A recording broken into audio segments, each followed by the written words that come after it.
साधु साधु साधु। नमो तस्से भगवतो अरहतो सम्मा संबुद्दस्से। साधु साधु साधु। हमारे परम कल्याण मित्र जिन्होंने धर्म बताएं, ज्ञान का रास्ता बताएं, खुशी से जीने का रास्ता बताएं, उन गुरु जी के चरणों में मेरा सादर प्रणाम।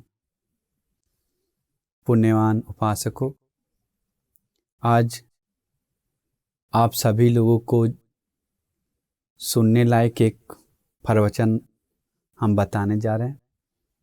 वो है स्त्री बल के बारे में। भगवान बुद्ध संयुक्त निकाय में नासेंति सूत्र में स्त्री बल के बारे में बताते हैं। तो भगवान बुद्ध बताएं स्त्री के पास 5 बल होता है। कितना बल होता है? 5। पहला बल है रूप बल। पहला क्या है? वो रूपवान है, वो स्त्री का एक बल है। सुंदर है तो देखने में, प्रिय मनाप है तो, अच्छा है तो देखने में, तो वो क्या है? उसका रूप बल है। दूसरा क्या है? धन बल। अगर उस लड़की के पास धन है तो, गाड़ी है तो, पैसा है तो, वो भी स्त्री का क्या है? दूसरा बल है, धन बल। तीसरा बल भगवान बुद्ध बताएं न्याति बल। न्याति बल मतलब उसके परिवार रिश्तेदार है तो, बहुत पहचान है तो, दूर दूर तक जान पहचान है तो, वो बोला गया न्याति बल। चौथा है पुत्र बल। उनके पास पुत्र है तो, शादी के बाद अगर है तो, पुत्र है तो, वो भी एक बल है। पांचवा शील बल है। शीलवान है तो, हत्या नहीं करती है तो, चोरी नहीं करती है तो, व्यभिचार नहीं करती है तो, झूठ नहीं बोलती है तो, नशा नहीं करती है तो, शीलवान है तो, वो लड़की, वो औरत, वो पत्नी, वो स्त्री, वो नारी का 5वां बल है।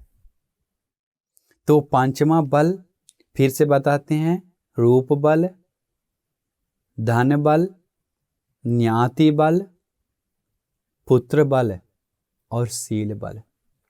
इसी 5 को कारण ही लड़कों को वशी करता है, लड़कों का मन को पकड़ता है, लड़कों को घुमाता है मन में, अगर ये 5 है तो भगवान बुद्ध फिर बताते हैं वो 5 बल में से अगर स्त्री के पास रूप बल है लेकिन शील बल नहीं है, सिर्फ रूप बल है और शील बल नहीं है, तो भगवान बुद्ध बताएं उस स्त्री को घर से निकाल देता है, घर में रखता नहीं, क्योंकि वो सुंदर है।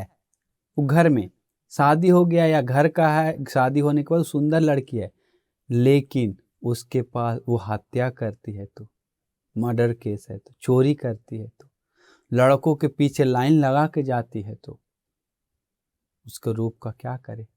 झूठ बोलती है तो, नशा करती है तो, मारपीट करती है तो, उस परिवार में नहीं रखता है। वो सास ससुर आदि जो परिवार के लोग उसको निकाल देता है।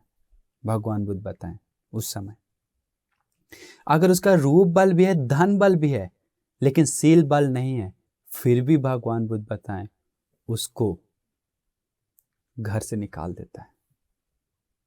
अगर उसके पास रूप बल भी है, शील बल भी है, रूप बल भी है और धन बल भी है, न्याति बल है, लेकिन शील बल नहीं है, फिर भी भगवान बताएं निकाल देता है,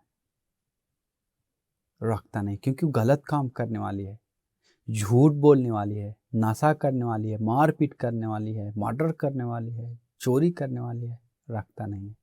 दुष्ट है वो स्त्री, दुष्ट है, दुष्ट भार्या, वध करने वाला है, मारने पीटने वाला है, गाली देने वाली है, चोरी करने वाली है, मालिक जैसे नौकर बना कर रखने वाले, उसको रखता नहीं कोई।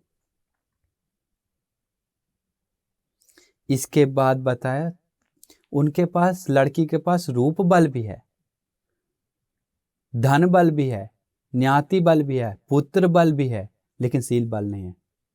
फिर भी भगवान बुद्ध बताएं उसको रखता नहीं है। तो देखिए शील कितना उपकारी है, कितना मेन है। फिर भगवान बताते हैं ये चार नहीं भी है लेकिन उसके पास शील बल है, तो वो स्त्री शील बल के कारण उसको घर में रखता है। चाहे वो सुंदर ना हो, चाहे उसके पास कोई पैसा ना हो, चाहे वो परिवार रिश्तेदार ना हो ज़्यादा पहचान, या पुत्र ना हो, फिर भी उसको घर में इज्जत देता है, क्योंकि वो स्त्री शीलवान है।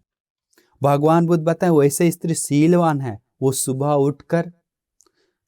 शीलवान स्त्री सुबह उठकर घर में काम करती है। तो मतलब निम्न रति दिव्य लोक जाने का मार्ग है ये पूरा शील।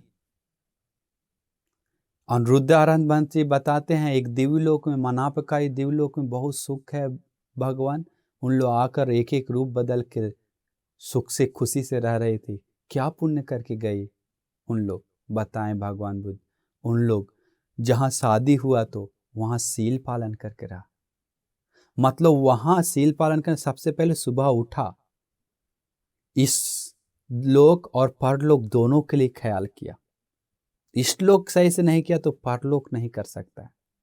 इष्टलोक क्या है, घर का मतलब जहाँ रहता है वहाँ सुबह उठना चाहिए, जहाँ शादी हुआ उठकर पति को और परिवार को, सास ससुर को जो खाना बनाकर देने का, साफ सुथरा करने का करना चाहिए स्त्री। इसके बाद दूसरा, आगंतुक रिश्तेदार लोग को और परिवार जो आया तो नौकर चाकर है तो उसको ध्यान देना चाहिए, उस पे उसको ख्याल रखना चाहिए, संग्रह करना चाहिए, मदद करना चाहिए। तीसरा, साधु संत शीलवान भिक्षु लोगों को दान आदि देना चाहिए। चौथा, पति का धन दौलत रक्षा करना चाहिए। रक्षा करता है तो वो स्त्री उत्तम स्त्री है, वो स्त्री रखने वाला स्त्री है, वो स्त्री को भगाता नहीं है। इसके बाद वो स्त्री घर का जो काम काज है वो पूरा जिम्मेदारी के साथ मन ला के करती है। और छठा, वो स्त्री भगवान बुद्ध धर्म संघ का शरण में गई हुई है, शील पालन करती है और स्त्री दान देती है। सातवां, ये सब कारण है। तो मतलब घर में रहकर वो सुबह उठकर सब करती है, तो इसका साधु संत को सेवा सत्कार करती है, शीलवान गुणवान को, और नौकर चाकर को, आगंतुक आदमी परिवार रिश्तेदार को सेवा सत्कार संग्रह करती है, तो पति का कमाया हुआ धन दौलत रखती है। तो इसके बाद घर का काम काज देखभाल करके मन ला करती है, तो शीलवान है, तो त्यागी है, तो और पति को प्यार से बात करने वाली है, तो वो स्त्री रूप नहीं है फिर भी उसको सब सेवा करता है, सुंदर नहीं है तब भी उसको ध्यान देता है। वो स्त्री ज्ञाति बल नहीं है फिर भी उसको सब मानता है, धन बल नहीं है फिर भी उसको सब मानता है, पुत्र बल नहीं है फिर भी सब उसको मानता है, शील बल के कारण और उस कुछ कारण के कारण। इसलिए शील बल मेन है। शील बल इस जीवन अगला जीवन दोनों कल्याण करता है। स्त्री को सोचिए, पति कहीं छोड़कर जाता है तो उसके रूप के कारण विश्वास कर सकते हैं क्या? कैसे विश्वास करेगा? विश्वास नहीं कर सकते कि वो कैसा है लड़की। या उसका धन के कारण विश्वास कर सकते हैं? नहीं, क्या कर रहे क्या नहीं कर रहे कोई विश्वास नहीं। या उसके ज्ञाति बल परिवार बल के कारण नहीं कर सकते, पुत्र बल के कारण नहीं कर सकते विश्वास, लेकिन शील के कारण विश्वास कर सकते हैं। वो शीलवान है, वो हत्या नहीं करने वाली हम जानते हैं, वो चोरी नहीं करने वाली जानता है पति, वो व्यभिचार नहीं करने वाली है, झूठ नहीं बोलने वाला, नशा नहीं करने वाला है, एक उत्तम नारी है, मेरा पत्नी है, मेरा धर्म पत्नी है। वो जानता है, वो जहाँ भी जाता है खुशी से विश्वास मन से रहता है, जहाँ भी रहकर याद करता है तो पत्नी मेरा अच्छा से रहती है, कोई शक कोई संदेह नहीं। किसके कारण? आराम से हल्का मन से रह रहा है, सील के कारण। तो इसीलिए पति तरफ भी वैसा है। भगवान बुद्ध के समय एक घटना घटा। भगवान बुद्ध के समय एक ब्राह्मण के पास 4 लड़की थी। वो चारों को शादी करवाना चाहती थी। तो वो 4 लड़का आया। तो 4 लड़का आने के बाद भगवान के पास गया। 4 लड़का, एक धनवान था, एक रूपवान था, सत्य घटना, और एक ऊंचा कुल का था, और एक शीलवान। भगवान बुद्ध के पास वो ब्राह्मण गया, उसको वांछा क्या करे, किससे शादी करवाएं, मन पूरा इधर उधर जाने लगा। भगवान बुद्ध के पास सीधा पूछ रहे शादी का बात। देखिए ऐसा भी है, लेकिन फिर भी भगवान सही उत्तर दिए, सुंदर उत्तर दिए। भगवान से पूछा, भगवान किससे मेरा बेटी को शादी करवाएं? भगवान बताएं अतीत में भी ऐसे हुआ है। अतीत में भी 4 लड़के के साथ ऐसे बातचीत होकर किससे शादी करवाएं, लड़का कौन लड़का ले, पहला रूपवान सुंदर लड़का है, या धनवान, या तीसरा क्या ऊंचा कुल का, या शीलवान। तो एक पुरोहित, ज्ञानी पुरोहित था बोधिसत्व उस समय। तो वो उत्तर क्या दिया था, रूपवान भी अच्छा है, हम उसको निंदा नहीं करते। धनवान भी अच्छा है, हम उसको निंदा नहीं करते हैं। ऊंचा कुल वाला भी वो अच्छा है, उसको निंदा नहीं करते हैं। लेकिन ये सबसे ज्यादा उत्तम है शीलवान। शीलवान सबसे उत्तम है, ये सबसे ज्यादा हम उसी का गुण गाते हैं, बोधिसत्व बताते हैं। तो फिर भगवान बुद्ध शीलवान का ही गुण गाते हैं। तो वो ब्राह्मण खुशी खुशी नमन करके वो 4 लड़की, सुंदर लड़की, वो एक लड़का को, शीलवान लड़का को दे देता है शादी करवा के। तो देखिए तो कैसे सील के कारण लोग विश्वास करता है, अच्छाई के कारण।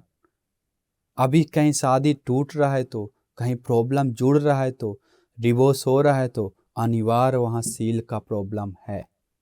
सीलवान लोगों से ऐसा कभी नहीं होता है, चाहे पति के तरफ हो या पत्नी के तरफ हो। लड़की का सिर्फ दोष नहीं देना चाहिए। भगवान बुद्ध के समय एक सुंदर पुण्यवान लड़की थी, भगवान बुद्ध के शरण में गई हुई थी।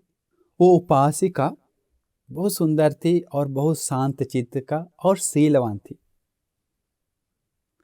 तो एक लड़का उससे प्यार हो गया देखकर, तो बताया हम शादी करेंगे। तो लड़की बताया ऐसे नहीं कर सकते, मम्मी पापा से बात करना पड़ेगा। तो लड़की भी मम्मी पापा से बात हुआ लड़का से। तो लड़का देखा लड़का अच्छा नहीं है। तो मम्मी पापा सोचा क्या रे शादी करवाएंगे तो मेरा बेटी का ज़िंदगी बर्बाद कर देगा, मेरा बेटी अच्छी है। बेटी भी चुप रह गई, कुछ नहीं बोली। इसके बाद वो लड़का बताया नहीं माँ जी, हमको करना है तो इसी से करना। हम वो मिथ्या दृष्टि लड़का बताया हम इसी से करना है। नहीं नहीं, इसी से करेगा तो मेरा बेटी अनाथ हो जाएगा, फंस जाएगा, प्रॉब्लम में हो जाएगा। नहीं नहीं, बेटी को सब आज़ादी देंगे, बेटी को सब खुशी देंगे, जो करना है कर सकती है, इसलिए हमें उसी से प्यार का, हम असली में उसको प्यार करते हैं। तो बहुत बातचीत होने के बाद अंतिम में शादी करके दे दिया। अभी लड़का मिथ्या दृष्टि, दान नहीं देता है, कोई विशेष सील पालन नहीं करता है, लेकिन लड़की शीलवान है, बहुत पुण्यवान है। सुंदर घटना है। इसके बाद शादी के बाद ससुराल चला गई। अब वो जहाँ गई वहाँ सब लोग मिथ्या दृष्टि। वो लड़की पति को बोला प्यार से, पति को पूरा प्यार देती है, प्यार देकर मन जीत लिया, इतना प्यार दिया। और लड़का प्यार भी करता था उसे। तो प्यार से बात किया, पत्नी बताया मेरे पति देव जी, मेरा एक इच्छा है सांगलोक का दान देने का, आप अनुमति दीजिए ना। तो फिर अनुमति दिया, ठीक है तुम मंगा के आराम से दान दो। तो सांगलोक को बुलाया, अरहंत सारिपुत्र भंस आदि भंसी लोग आए। अकेले दान बांट रही है, अभी कोई नहीं आ रहा है, सब लोग अपना अपना अलग धर्म का है, एक ही भगवान बुद्ध के रास्ता पे जाने वाले। अकेले बांट कर मेहनत से पुण्य करके फिर बता भंती जी कल आई प्लीज़ अनुकंपा करके कल आई दान के लिए, कुछ दिन बुलाया, कल परसों भी आने के लिए। तो इसके बाद अगला दिन पति को बोला, मेरे स्वामी जी, मेरे पति, आप मेरे पति देव है, इसलिए हमें मदद करना चाहिए दान के लिए, आइए ना करके बताया। इसके बाद वो क्या नाम है पति बताया, मेरा पत्नी इतना बोल ही रहा है तो थोड़ा दान के लिए मदद करते हैं, तो गलत थोड़ा है। तो दान के लिए मदद किया, पूजा किया। इसके बाद दोनों बैठकर प्रवचन सुना। पता है आपको, दोनों सोतापन हो गया, सारी बुद्धवंती ज्ञान बताएं। इसके बाद दोनों धर्म की रास्ता पे चलने लगा। चलकर दोनों बाद में चीवर पहनकर दोनों पति पत्नी अरहंत हो गई, उत्तम हो गई, श्रेष्ठ बन गई। फिर उसके बारे में भिक्षु संघ में चर्चा चला कि एक लड़की के कारण पति भी अरहंत हो गया, खुद भी अरहंत हो गया, एक शीलवान लड़की के कारण। तो देखिए शीलवान लड़की के कारण इतना लाभ हुआ। बताते हैं भगवान पहले भी अतीत में से हुआ है करके घटना बताते हैं पिछले जन्म का। तो पिछले जन्म भी सील के कारण लाभ, सील के कारण कल्याण हुआ है, पति को सुरक्षा किया। तो ऐसे बहुत घटना है। इसलिए स्त्री, अच्छे स्त्री लोग भी है, भगवान बुद्ध निंदा नहीं किए। लोग बोलता है भगवान बुद्ध स्त्री लोग को बहुत निंदा किया, अपमान किया। निंदा किए क्योंकि उसका पाप कर्म है, इसलिए निंदा किए। क्योंकि भिक्षु का जीवन रखना है, सच्चाई दिखाना है। मोह माया में पड़ रहा है भिक्षु लोग, उनको सच्चाई दिखाना है, इसीलिए किए। नहीं तो फंस जाता है लड़की का माया में, तो क्यों नहीं सच्चाई बताना चाहिए। लेकिन फिर भी उसमें बीच में अच्छी स्त्री है, क्योंकि उस समय भी प्रचलित था स्त्री लोग अच्छा नहीं, स्त्री लोग खराब है, ऐसा वैसा है। तो फिर भगवान बुद्ध के समय स्त्री के बारे में भगवान बुद्ध जब बैठे हुए तो कौशल राजा बातचीत चल रहा था राजा से। तो बात करते करते एक सेवक आया, सिपाही, दौड़ दौड़ के खान में राजा को बोल दिया, राजा मल्लिका महारानी को एक बच्ची का जन्म हुआ। इसके बाद राजा को पता है क्या हुआ, भगवान बुद्ध के सामने ही हाथ पीटने लगा सिर पे रखकर। बताइयो क्या हो गया करके सोचने लगा।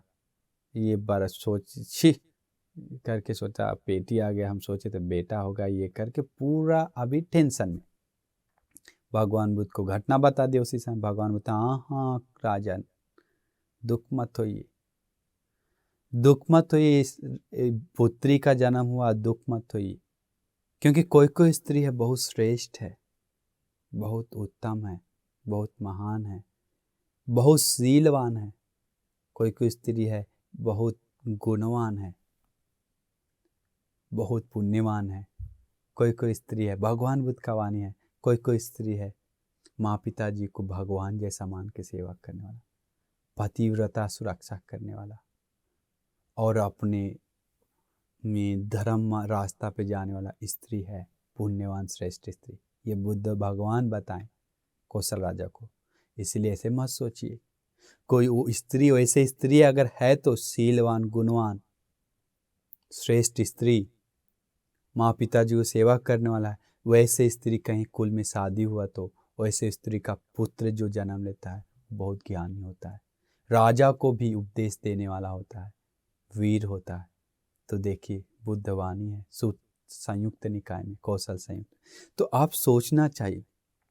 और एक देखिए इस नारी था भगवान बुद्ध के समय, सोतापन्न हुई एक स्त्री जिसका नाम था बंदुल मल्लिका। उनका बच्चा सिर्फ 32 लड़का, और बहुत ताकतवर, एक एक बच्चा को 10-10 20 को गिरा सकते, इतना ताकत वाला। बहुत सुंदर लड़की थी और का पापा सूरवीर था, उनका बंदुल नाम था। तो 32 के लोगों के साथ उस पापा कहीं जाता तो सब जगह डर जाता था लोग, इतना सूरवीर, सबके साथ, सबके पास तीर धनुष तलवार इसके साथ जाता था। तो राजा वहां का डर गया और डर कर क्या हुआ पता है, मरवा दिया। इसके बाद अभी पत्नी को कुछ पता नहीं, पत्नी दान बांट रही है, पत्नी दान बांट रही है। दान बांटते बांटते फिर क्या हुआ, थोड़ा देर पहले कोई आदमी आकर बताया कि मैडम जी महारानी जी, मेरे एक लेटर है आपके लिए। दिया, पढ़ा, रख लिया। इसके बाद दान बांट रहा सारीपुत अरहंतवंशी, मुगलन अरहंतवंशी, 500 अरहंतवंशी आए हुए थे, भोजन बांट रहा है। उसी समय एक दासी के हाथ से सब्जी गिर जाता है नीचे। सारीपुत वंशी बताते हैं, हाँ मल्लिका, बंधुर मल्लिका, मत दुख मत हो, गुस्सा मत करो, नाराज मत हो, मिस्टेक हुआ है। ऐसे बोलने का बताएं भगवान बंते जी, ये क्या है दुख होने की बात। आप ये लेटर पढ़ी करके खमर से लेटर निकाल के देता है, उसमें लिखा हुआ है, राजा तुम्हारे पति के साथ 32 बेटाओं को जान से काट दिया, मार दिया। डर था उसे कि देश को पकड़ लेगा करके, फिर भी वो मन को बनाकर दान बांट रही है। कितना हिम्मत है उस स्त्री के पास, क्यों धर्म से इतना मजबूत मन मिला। कोई मुंह में कोई दुख नहीं, एक ही पति था, वो भी चला गया, 32 पूरा लड़का वो भी चला गया, फिर भी धर्म से वो खड़ा है। विस्मित हुआ हमें भी सुनकर वो घटना। तो ऐसा नारी थी भगवान बुद्ध के समय, पुण्यवान। इसलिए आप लोग सोचना चाहिए कि हमें मौका मिला है, क्योंकि भगवान बुद्ध के समय एक सुंदर नारी थी। उनका नाम पता है क्या है? उनका नाम था नंद माता, अनागामी उपासिका। नंद माता के साथ बहुत आश्चर्य अद्भुत घटना घटा है। नंद माता, वो माता जी था, बहुत वो थोड़ा उम्र था, लेकिन बहुत वीर सूरवीर और बहुत ज्ञानी, अनागामी। तो वो बताती है, पता है क्या बताती है? उनसे देवताओं भी डायरेक्ट संपर्क होता है, बात करता है। इसके बाद उनको पता है दूसरा कारण, एकलौता बेटा था, उसे घिसा के जान से मार दिया, फिर भी राजा मरवा दिया। बताती है वो आरहंत सारीपुत मुगलन वंशी को कि ऐसे जाने के बाद भी हम कोशिश मतलब उससे कुछ नहीं कर पाए, फिर भी मेरे मन में एक अंश मात्र भी द्वेष नहीं आया। सारीपुत वंशी बोलते हैं, साधु साधु, आश्चर्य, अद्भुत है आपका गुण, अंश मात्र द्वेष नहीं आया। फिर बताते हैं तीसरा कारण, वो तो नॉर्मल है, पति मरकर बहुत समय हो गया, लेकिन यक्ष लोक में जाकर हमें वो पुराना रूप के साथ सामने आता है डराने के लिए और दिखाता है रूप, फिर भी मेरे मन में मोह माया नहीं आता है, हम डरते नहीं है, थोड़ा भी भय नहीं होते। बता, आश्चर्य, अद्भुत है। और बोलती है कि वो भंते जी तो सामान्य है, हमें जब से शादी हुआ था बचपन में, तब से आज तक अपना पति के छोड़कर दूसरे लड़कों के बारे में, गलत काम के बारे में करने के बारे में छोड़ी, मन में एक विचार तक नहीं आया। इसको सारीपुत वंशी बता, साधु साधु, आश्चर्य है, अद्भुत है। इसके बाद फिर बोलती है भंते जी, वो नहीं, सिर्फ वो नहीं, जब से शादी हुआ तब से आज तक एक भी सील का खंडन नहीं की, सारा का सारा सील पालन की, हमें ऐसा एक भी नहीं आज तक, वो भी आश्चर्य, अद्भुत है। और हम जब चाहे पहला ध्यान, दूसरा ध्यान, तीसरा ध्यान, चौथा ध्यान समाधि में मना सकते हैं। हम मेरा मन में जितना भी औरम भागी संयोजन है, 5 औरम भागी संयोजन, वो नष्ट हो गया है, धर्म से ऊपर लेवल पर पहुंच गई वो नारी नंद माता। अरहंत मुनि लोग भी गुण गाए उनका। तो ऐसे थे उस समय। तो इसीलिए आप सभी लोग आप लोग नारी हैं ऐसा सोचकर कर्म तो है ही नारी लोग का दुख भोगने का, उसके लिए तो क्या बताएं। लेकिन फिर भी आप उत्तम नारी बन सकते हैं, शीलवान नारी बन सकते हैं, श्रेष्ठ नारी बन सकते हैं। कैसे? धर्म से। क्योंकि भगवान बुद्ध नारी को कितना जगह नहीं दी करके मत सोचिए, क्योंकि नारी को ही भगवान बुद्ध ऊपर जगह दी है ना। भगवान बुद्ध नहीं होते तो आज भी नारी पैर के नीचे होता। भगवान बुद्ध ही ऊपर उठाकर निर्वाण तक ले जा गए, चलवाएं, खुला आज़ादी दिलवाएं, ध्यान साधना के लिए मन लगवाएं, मुक्ति का द्वार खुलवाएं। भगवान बुद्ध ही। भगवान बुद्ध जो कौशल राजा का पत्नी था मल्लिका, वो मल्लिका को एक दिन दोनों में झगड़ा हो गया। कारण क्या? सोने जाते समय कौशल राजा बंधुल मल्लिका को, पत्नी को बोला कि अरे तुम्हारा क्या भाग्य है? तो बताया आपका क्या भाग्य है? तो वो आपस में भाग्य के बारे में तो फिर बताया तू तो गरीब घर के आया है। पत्नी को बताया क्योंकि गरीब से शादी की थी कौशल राजा, क्योंकि मदद किया था इसीलिए। तो ऐसे से बताने को झगड़ा हो गया रात में, और इसके बाद मल्लिका देवी अलग से सो गई।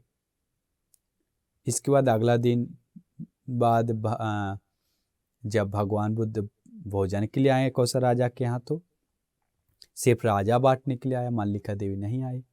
भगवान को बताया, भगवान वो मल्लिका देवी घमंडी है, उनको कोई मतलब नहीं बताने का, झगड़ालू है। ऐसे से घटना घटा। बताया हाँ हाँ कौशल राजा, आप ही तो उनको पत्नी का स्थान दी, आप ही तो उसको नीचे से उठाकर महारानी का स्थान दी, फिर छोटे से बात को लेकर क्यों ऐसा? ये अच्छा नहीं है। ऐसे बोलने के बाद बताया उनको बुलाकर दान देने में जुड़वाना चाहिए।